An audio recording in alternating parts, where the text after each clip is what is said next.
Have you ever had a moment where you felt like you could bend time itself? We're going to dive into the really fascinating science of what happens inside your brain when, in those critical split-second moments, the whole world just seems to slow down. I mean, think about it. Have you ever been in a situation, maybe a car swerves in front of you, or you drop a glass, and for just a second, everything unfolds in this weird, perfect slow motion? It's an experience a lot of us have had. You know what I'm talking about, right? It's that classic scene from The Matrix. The whole world bends and warps, and the hero suddenly has all the time in the world to do the impossible. Well, what if I told you that wasn't just movie magic? So let's talk about some real-life Matrix moments, because there are these incredible stories out there from actual events that suggest these experiences are way, way more than just a trick of the mind. And that leads us to the central question, doesn't it?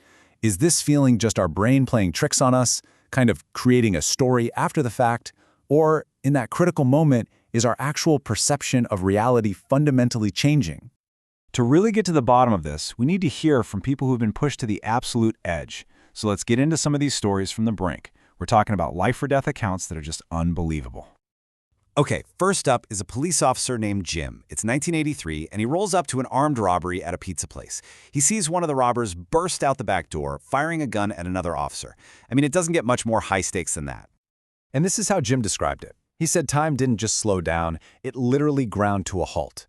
He could feel his gun firing in slow motion, he could see the shell casings ejecting slowly, even the sound was warped and drawn out. Because time had essentially expanded for him, Jim could track the robber's every single move and react with almost impossible precision. And here's the really crucial detail, something we're going to see again. He said at no point did he feel any fear at all.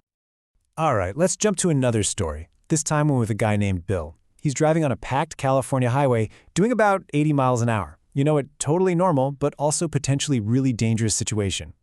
And then, all of a sudden, a tire falls off a truck right in front of him. But for Bill, this doesn't happen in the blink of an eye. He sees the whole thing unfold in slow motion. He sees the tire bounce, once, twice, 3 times, heading right for the car next to him. And this is what's so amazing. Because of this slow motion perception, Bill felt like he had, in his own words, all the time in the world to just calmly steer his car out of the way. And, just like Jim, he reported feeling absolutely no fear. So, we have these incredible, almost superhuman stories. But how on earth do we explain them? Is it just a trick of our memory? Or is something much stranger happening in the moment itself? Let's dig into the science. Okay, so there are 2 main theories here. The first is the memory theory. It says that in a crisis, your brain just goes into hyperdrive and records way more detail. So later on, when you play that memory back, it feels longer. The second idea is the internal clock theory. This one suggests that extreme fear literally slows down your brain's internal pacemaker, actually changing how you perceive time. And this isn't some rare 1 in a million thing.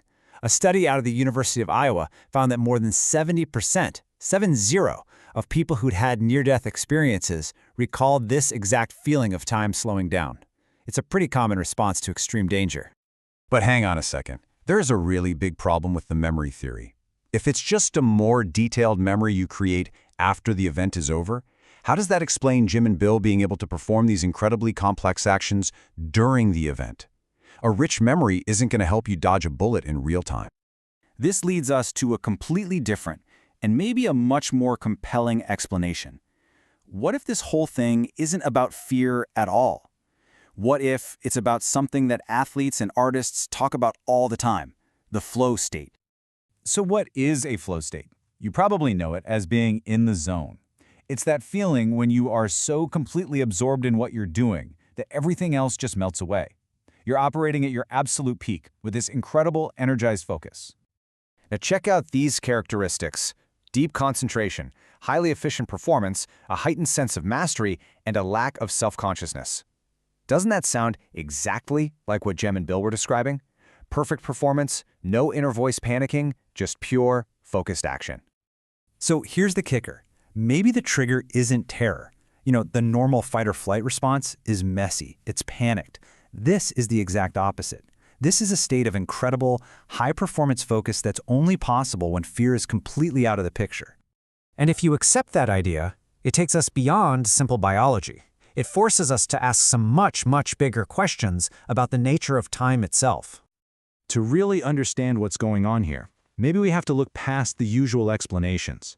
This might not be something we can explain with just biology or even traditional psychology.